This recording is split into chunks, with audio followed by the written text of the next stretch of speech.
Shalom à tous mes bien-aimés dans le monde entier. Le Seigneur nous demande de reconnaître notre état. Parce que cela doit être notre objectif.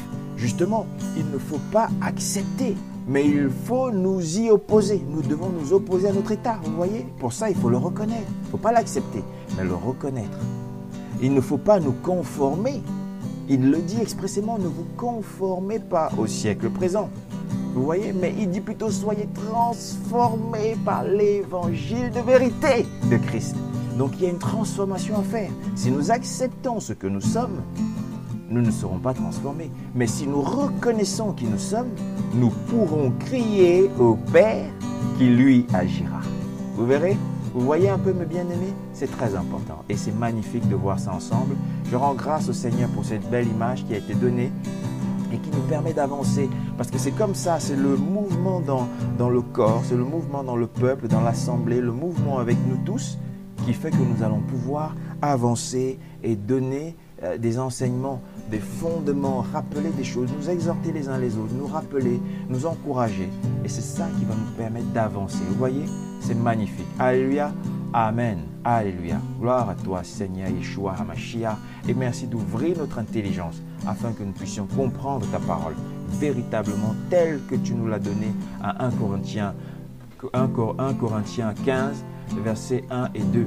Ton évangile véritable. Donne-nous de rentrer dans ton évangile véritablement afin d'avoir la foi qui sauve, celle qui triomphe du monde, celle qui marche dans la paix, dans le repos du Mashiach, le Yeshua HaMashiach, notre Seigneur et Sauveur.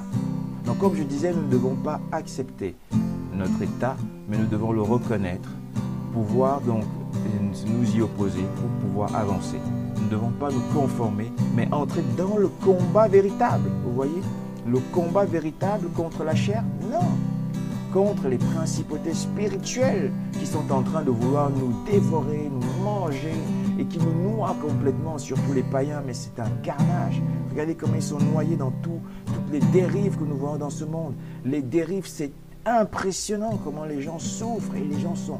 Mais il y a, je venais d'entendre qu'il y a des gens, même des gens qui se disent chrétiens dans des assemblées, qui ont des dédoublements de personnalité parce qu'ils sont complètement noyés dans le flot d'informations quotidiennes qui viennent à eux.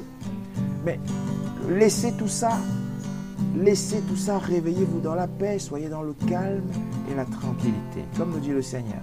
Et ça va être une force qui va vous permettre de sortir de toutes ces douleurs, ces angoisses que le monde donne à longueur de journée.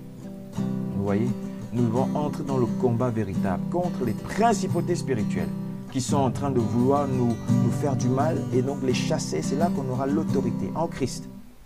Alors pour cela, nous devons bien sûr, vous voyez, reconnaître notre état.